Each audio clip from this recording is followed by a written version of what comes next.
Assalamu alaikum wa rahmatullahi wa barakatuh. Dear friends, as I promised, today I would like to talk about the truth of Sanatan Dharma and higher castes. There has been a lot of discussion about the origin of Indians. Many studies have been conducted, and it is proved that in India, the Indians originated from Africa, Europe, Eurasia, and Asia, like indigenous Indians. The Times of India published a research study that was published in the Journal of Human Genome. The study said the upper caste Indians male population is genetical to Europeans. The lower caste mostly are Asians. Also, regarding the caste, like higher caste, lower caste, the caste system, recently a team of three scientists led by Partha P. Majmudar of the West Bengal based National Institute of the Biomedical Genomics published a paper in the US prestigious proceedings of the National Academy of Sciences. In this study, they said the study shows the caste system is originated 1575 years ago during the Gupta dynasty, possibly during the reign of Chandragupta the second or Kumaragupta, the Chandragupta second or the Kumaragupta. Before the caste system came into being, they were all free to mix and mate with each other, creating widely differentiated gene pools. But once a rigid caste system was imposed, rules of the endogamy marrying within one caste fell in place, constricting cross-category genetic flows. The mystery of when and how caste began is probably solved. Now we need to exorcise the ghost that reaches out from 1575 years ago to claim lives today. You have listened all these stories. Now we will discuss here the truth. There are much historical evidence and research also which conclude that the higher caste Aryans are mostly men, mostly male. The higher caste Aryans, mostly male, are Europeans. They have the European gene. They came around 2000 to 2500 years ago. I will tell you the exact year they came here with they came here to India. They came to India with Alexander the Great in 326 BCE. Alexander was Macedonian Greek. His army comprises of Ptolemaic Egyptian holy cow worshippers, Syrians, Armenians, present Turk, and other Levant area soldiers. Alexander the Great came with all these forces and fought and invaded India. Majority of his struggle and victories in old northern India, like Iran, Afghanistan, Pakistan, and northern India. He captured and established the Macedonian kingdom. Alexander the Great left his army here and returned with few generals and with the majority of the Macedonian army members. The remaining forces remained in India. Majority. That time they say Alexander brought around 47,000 army not to India to fight with the people. They were all male. They were the soldiers all male. they captured and conquered the area. The soldiers had free hand to have sex with the local woman. So it was noted that there was a culture where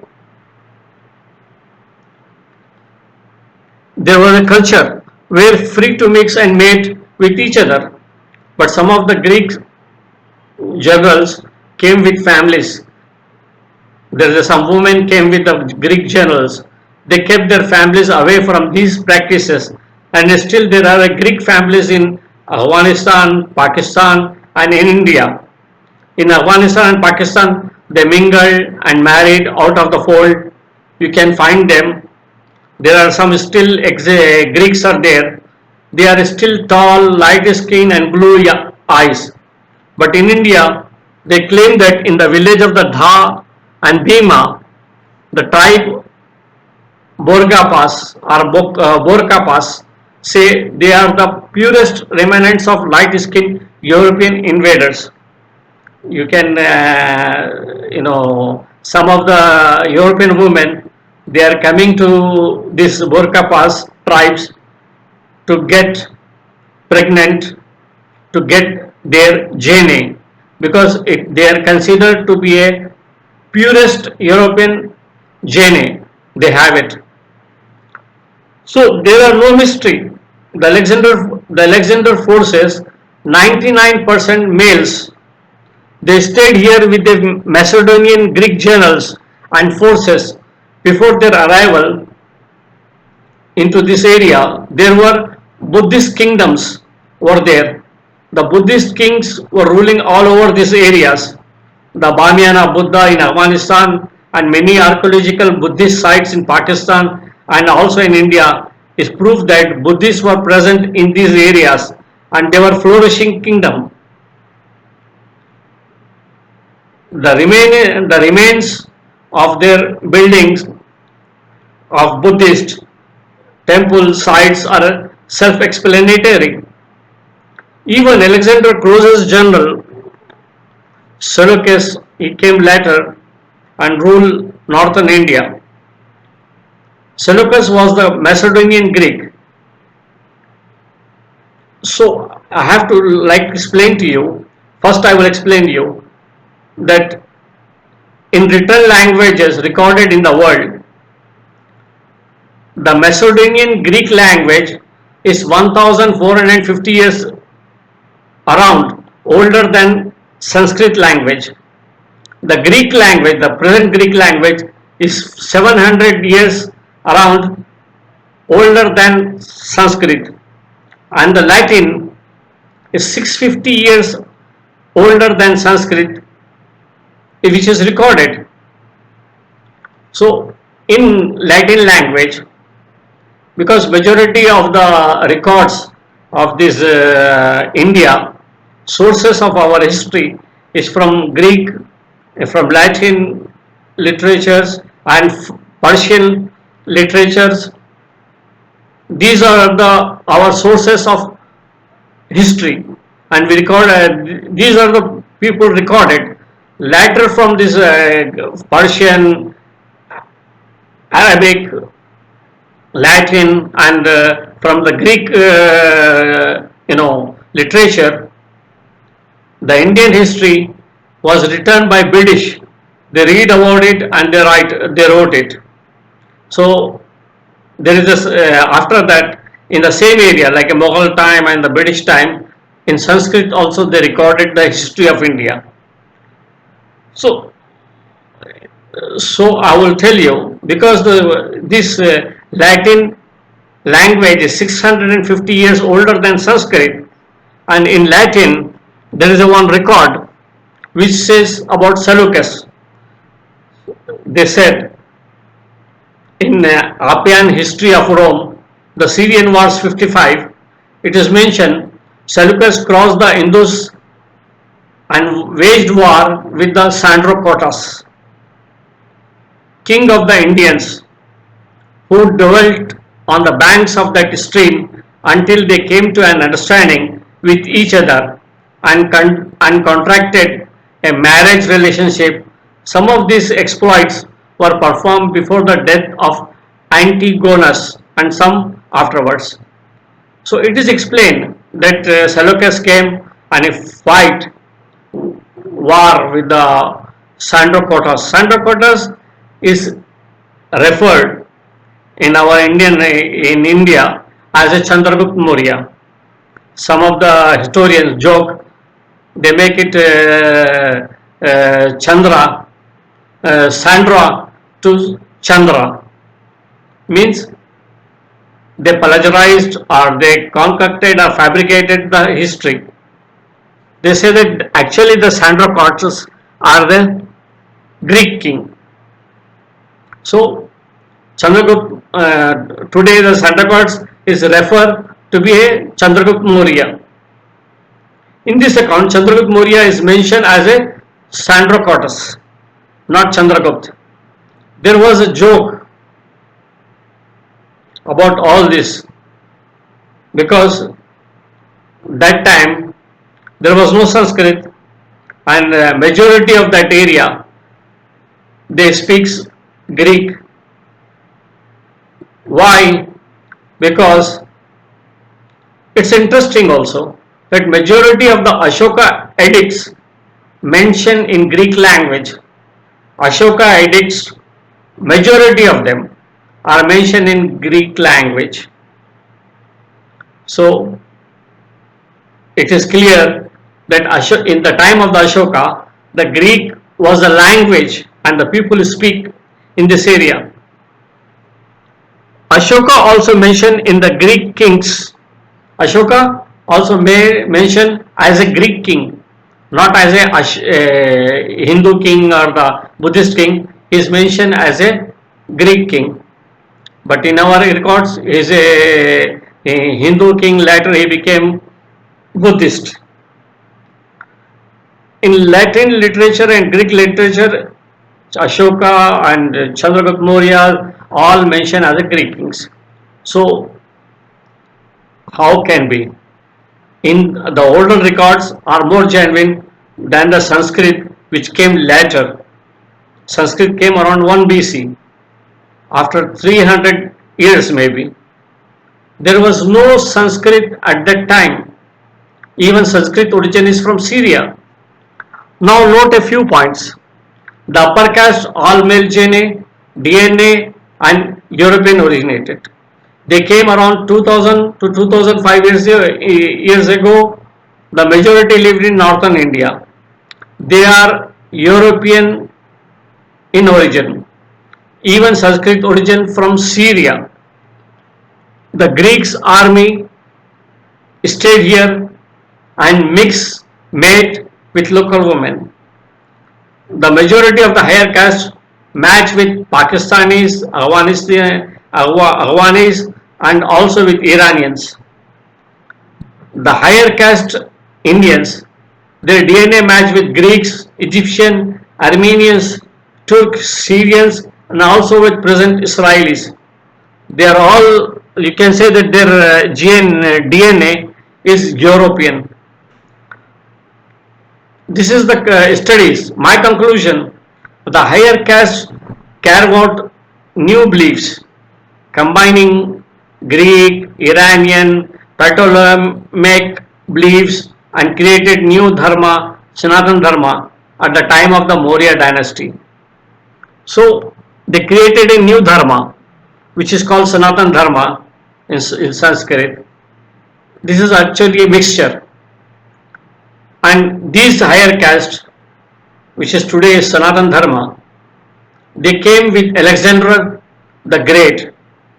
And they came with Alexander the Great and they remain here. I had free mix and mate with the local women because there is no woman with them. So they used local women. So they are free, they are mating with local women and producing children and the generation formed. They say that 30 years every generation. So many generation came here now. They still carry the same concept for a free mating, raping concept of the local girls. Means Mool Nivasi and local Asian girls, they think that they are their subjects and they are have all the right to have sex with them, to rape them, and as Professor Rakesh Sinha said, it is not crime, and he himself is not considering such acts as a crime of higher caste. In the present India, in the olden days, there were not more professions. So the general, you can say the higher ranks from the Brahminic group or ruling body. The military or soldiers from Kshatriya group. The horsemen became businessmen, and the cooks, cleaners, helpers, loaders became Shudra, like the farmers. Mool Nivasi means the local Asians tasked for menial jobs. They designed their modus of operandi and started a family system. And to secure their race, stop intermingling and marriages with the locals by a bond. But they were allowed to have free sex with the local women, and it was no crime or no resistance. The locals were treated as their subjects and slaves. They also ostracized the local Mool Nivasi from their areas. Like in Europe, they lived in castles, and Mool Nivasi, the local, pushed to caves, forests, and outside from their areas. So the Buddhist found in the we can find today the Adivasis and all, they are living in forests, they are living in away from the from the areas, and some of the areas still they have a separate area for them, separate villages for them also. So the Buddhists found, you can find the Buddhists at that time, if you go make a research, the Buddhists were living in caves and deserted areas. So these upper caste, these soldiers, this army man of the Alexander, they formed Sanatan Dharma and declared themselves a super race, upper castes. They call themselves Sanatan Dharma. They created a religion, Sanatan Dharma, and they became a upper caste. And they were a separate religion. This Sanatan Dharma had a separate religion till 1877. The 65% of the lower caste Mool Nivasis were not Hindus. British, they class locals as a different classes with different creeds and castes. The South, West and East Indians joined Northern India much later. They were having a separate kingdoms. They were not interacted with the Northerns. But Syrians, Arabs and other Europeans reached there to these areas. The local Mulnivasi of the north and others were not included in the four Varnas of the Sanatan Dharma. They were not part of the Sanatan Dharma. These depressed classes today defined as scheduled caste, scheduled tribe, OBCs, BC and Dalits. The 85% of the present Hindus, OBC, BC, SC, ST and Dalits were not part of the Sanatan Dharma. They were out of the four Varnas. In 1877, the Hinduism created and included and clubbed all 3000 creeds and 25,000 castes in Hinduism.